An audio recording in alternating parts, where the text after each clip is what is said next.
Hi friends. So இன்னைக்கு நம்ம discuss பண்ண போற விஷயம் நீங்க பாத்தீங்கன்னா, நம்ம எல்லாரையும் ரொம்ப ஆச்சரியப்படுத்துற மாதிரியான ஒரு அறிவியல் சம்பந்தமான விஷயம் தான். ஸோ அது என்னன்னா, இப்போ கொஞ்சம் கூட பிரேக் விடாம, அதாவது நிக்காம சுத்திக்கிட்டே இருக்கிற நம்ம பூமி, ஜஸ்ட் 1 செகண்ட் அப்படியே வந்து எந்த மூவ்மெண்ட்டும் இல்லாம நின்டுச்சுன்னா என்ன நடக்கும்? ஸோ இப்படி வந்து நீங்க இந்த வகையில வந்து யோசிச்சு பார்த்திருக்கீங்களா? சோ, நம்ம வழக்கமா நம்மளோட டெய்லி ரொட்டீன் பண்ணிட்டு இருக்கும்போது, இப்படி ஒரே ஒரு செகண்ட் மட்டும் சடனா வந்து பூமி நின்றா கூட, நீங்க பார்த்தீங்கன்னா, நம்மள சுத்தி இருக்கிற காற்று, கடல், இந்த கட்டிடங்கள், சோ பேசிக்கலி இந்த உலகம் ஃபுல்லாவே நீங்க பார்த்தீங்கன்னா வந்து ஒரு மிகப்பெரிய சேஞ்ச் வந்து இது ஃபேஸ் பண்ணும். சரி, இப்படி பூமி சுத்தாம நிக்கிற அந்த நேரத்துல, நாமளும் ஸ்டேபிளா ஒரே இடத்துல நின்றுவோமா? அப்படின்னு கேட்டா, அங்க தான் மிகப்பெரிய ப்ராப்ளம் ஸ்டார்ட் ஆகும்.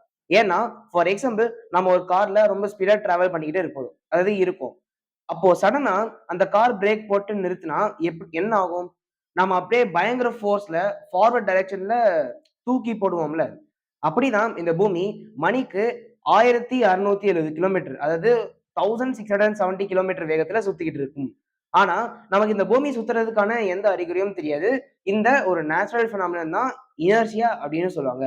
ஆனா, பூமி ஒரே ஒரு செகண்ட் நின்றா கூட போதும். நம்ம நெனச்சு கூட பார்க்க முடியாத அளவுக்கு இந்த உலகத்துல பயங்கரமான சேஞ்சஸ் நடக்கும். அது என்னன்னு பார்க்கலாமா?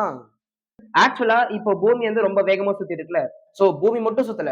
நாமளும் வந்து பூமி கூட சேர்ந்து வந்து சேம் ஸ்பீட்ல சுத்திட்டு இருக்கோம். சோ நாம மட்டும் இல்ல, இந்த உலகத்துல இருக்கிற எல்லாமே லிவிங் அண்ட் நான் லிவிங் திங்ஸ், சோ எல்லாமே நீங்க பாத்தீங்கன்னா, நம்ம எர்த் கூட வந்து அதே சேம் ஸ்பீட்ல வந்து ஒரே டைம்ல சுத்திட்டு இருக்கு. சோ அப்படி இருக்கும்போது, நம்மளால வந்து அந்த சுத்துற அந்த ஸ்பீட் வந்து நம்மளால வந்து அத ஃபீல் பண்ண முடியாது. சோ இந்த கண்டிஷனோட பேர் தான் வந்து இனர்ஷியா அப்படின்னு சொல்லுவாங்க. ஆனா, இப்போ இவ்வளவு வேகத்துல சுத்திக்கிட்டு இருக்கிற இந்த பூமி, ஜஸ்ட் 1 செகண்ட் நிக்கும்போது, இந்த பூமியில இருக்கிற எல்லாம் ரொம்ப ஃபாஸ்ட்டா ஃபார்வர்ட் டைரக்ஷன்ல பறக்க ஆரம்பிக்கும். இது எப்படி இருக்கும்னா, ஒரு பெரிய காந்தத்துக்குள்ள அதை சுத்தி இருக்கிற பொருட்கள் எல்லாம் ரொம்ப ஃபாஸ்ட்டா பறந்து போனா எப்படி இருக்குமோ, அந்த அளவுக்கு ரொம்ப கொடுமையா இருக்கும்னு சயின்டிஸ்ட் சொல்றாங்க. இதை கேட்டாஸ்ட்ரோபிக் இனர்ஷியா எஃபெக்ட் அப்படின்னு சொல்லுவாங்க. ஆனா, இதெல்லாம் ஆரம்பம் மட்டும் தான். இதுக்கு அடுத்து சில நிமிஷங்கள்ல நடக்கிற விஷயங்கள்லாம் வந்து ரொம்பவே பயங்கரமா இருக்கும். பூமி சுத்துறத நிறுத்தினாலும் கடல் நிக்காது. கடல்ல இருக்கிற பல லட்சம் கோடி லிட்டர் தண்ணி பயங்கர வேகத்துல ஃபார்வர்ட் டைரக்ஷன்ல மோதும்.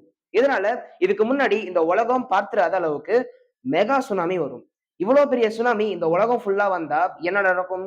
நாம கண்ண மூடி தொறக்கறதுக்குள்ள மொத்த உலகமும் கடலுக்குள்ள காணாம போயிரும். இது ஒரு பக்கம் நடக்கும்போது, நம்ம அட்மாஸ்பியர்ல இருக்கிற காத்துக்கு வந்து என்ன நடக்கும்னு உங்களுக்கு தெரியுமா? பூமி சுத்துறத நிறுத்தினாலும் காத்து நிக்காது. இது 1670 கிலோமீட்டர் வேகத்துல ரொம்ப ஃபாஸ்டா மூவ் ஆகும். கொஞ்சம் யோசிச்சு பாருங்க. காத்து கொஞ்சம் ஸ்பீடா வீசினாலே, இங்க எல்லாமே வானத்துல பறக்க ஆரம்பிச்சுரும். ஆனா, இங்க இப்போ காத்தோட ஸ்பீட் மணிக்கு 1670 கிலோமீட்டர் பெர் ஹவர். இது சாதாரண காத்து இல்ல, சூப்பர் சானிக் விண்ட். அதாவது அதி பயங்கர சூறாவளியா இருக்கும். இந்த காத்துல பெரிய பெரிய பில்டிங்ஸ் எல்லாம் தரைமட்டமாகும். மரங்கள் வேரோட புடுங்கிட்டு காத்துல பறக்கும். அப்புறம் பெரிய பெரிய மலைகள் எல்லாம் சாயில் எரோஷன் நடந்து பயங்கர சேதாரத்தை ஏற்படுத்தும். இப்படி கொஞ்ச நேரத்துல இந்த உலகம் ஃபுல்லா ஒரே தூசி, மண்ணுல சுடுகாடு மாதிரி இருக்கும். சரி, ஓகே ஃபிரெண்ட்ஸ். இப்ப நீங்க நினைப்பீங்க, சரி இதெல்லாம் நடந்து முடிஞ்சிருச்சுல, இதுக்கப்புறமாச்சு வந்து பூமி வந்து அமைதியாகுமான்னு நீங்க யோசிப்பீங்க. ஆனா, இதெல்லாம் நடந்ததுக்கு அப்புறம் தான் நீங்க பாத்தீங்கன்னா வந்து ஒரு மிகப்பெரிய பிரச்சனையே ஸ்டார்ட் ஆகுது. இப்ப பூமி சுத்தாம நின்ன ஒரு செகண்ட்ல இதெல்லாம் நடந்துகிட்டு இருக்கும்போது, இன்னொரு விஷயமும் நடக்க ஆரம்பிக்கும். அது என்னன்னா, இப்ப பூமி சுத்தாம இருக்கும்போது, பூமியோட ஒரு பக்கம் மட்டும் தான் சூரியன் ஒளிப்படும். அந்த இடம் மட்டும் தான் பகலா இருக்கும். சூரியன் வெளிச்சம் படாத இன்னொரு இடம் இருட்டாவே இருக்கும். அதனால சூரியன் வெளிச்சம் படுற ஒரு பகுதியில மட்டும் வெப்பநிலை கொஞ்சம் கொஞ்சமா இன்கிரீஸ் ஆகும். அதே மாதிரி சூரியன் வெளிச்சம் படாத இன்னொரு பகுதியில வெப்பநிலை படிப்படியா குறைஞ்சு -100 டிகிரிக்கும் கீழ போயிரும். சோ, இப்படி நம்ம இருக்கிற ஒரு பூமியில இப்படி 2 வெவ்வேறு உலகமா மாறிடும். இதனால இயற்கை சமநிலை மாறி பயங்கர விளைவுகளை ஏற்படுத்த ஆரம்பிக்கும். இப்படி 24/7 1670 கிலோமீட்டர் பெர் ஹவர் வேகத்துல வந்து சுத்திட்டு இருக்கிற பூமி சும்மா, அதாவது சுமார் வந்து 1 செகண்ட் நின்றா கூட வந்து மொத்த பூமியே அழிஞ்சு போயிடும் அப்படின்னு தான் சொல்றாங்க. அதே சமயம் இதுல இன்னொரு அதிசயமும் நடக்குதுன்னு சொல்றாங்க.